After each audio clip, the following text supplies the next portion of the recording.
All my dear masters for you మీకోసం ఛానల్కి స్వాగతం సుస్వాగతం. ముందుగా మన గురువు గారైన శ్రీ బ్రహ్మర్షి పితామహ పత్రిజీ గారికి మన గురుమాతకు నా ఆత్మ ప్రణామాలు masters. Okay masters. Sir, Shri Adi శంకరాచార్యుల వారు అందించిన భజగోవిందం గురించి మీ యొక్క మాటల్లో సార్. భగవద్గీత కించిదీత గంగాజలలవకణికా పీత సకృతపియేన మురారి సమర్చ కృతే తస్య యమేన న చర్చ భజ గోవిందం.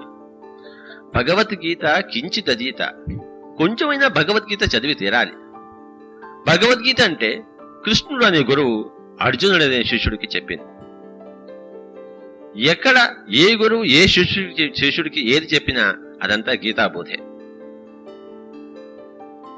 జీసస్ క్రైస్ట్ కి జాన్ ద బ్యాప్టిస్ట్ చెప్పింది, రాముడికి వశిష్ఠుడు చెప్పింది, అర్జునుడికి కృష్ణుడు చెప్పింది, వివేకానందుడికి రామకృష్ణ వర్మ చెప్పింది.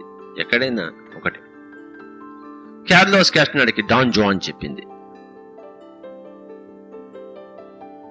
రిచార్డ్ బాక్ కి డాన్ షిమోరా చెప్పింది. అంతా గీతే. కనుక ఈ గీత పుస్తకాలన్నీ కూడాను కొంచెమైనా అధ్యయనం చేసి తీరాలి. తర్వాత గంగాజల లవకణికా పీత, గంగాజలం లవకణిక అంటే ఒక బొట్టైనా తాగాలి అన్నాడు.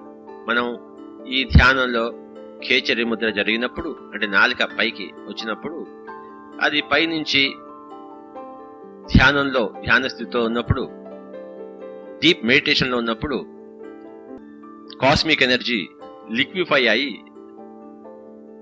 మనకి బొట్టు బొట్టుగా లభిస్తుంది అన్నమాట. ఆ బొట్టుని ఈయన గంగాజల లవ కణికా పీత అని చెప్పాడు అన్నమాట. అంటే ధ్యానం కొంచెమైనా చేసినా సరే, గీతలు ఎక్కడైనా ఏ గీత అయినా కొంచెమైనా చదివి తీరాలి. అంటే కొంచెమైనా పుస్తక పఠనం ఉండి తీరాలి. అలాగే కొంచెమైన ధ్యానం, అసలైన ధ్యానం, నిజమైన ధ్యానం ఉండి తీరాలి.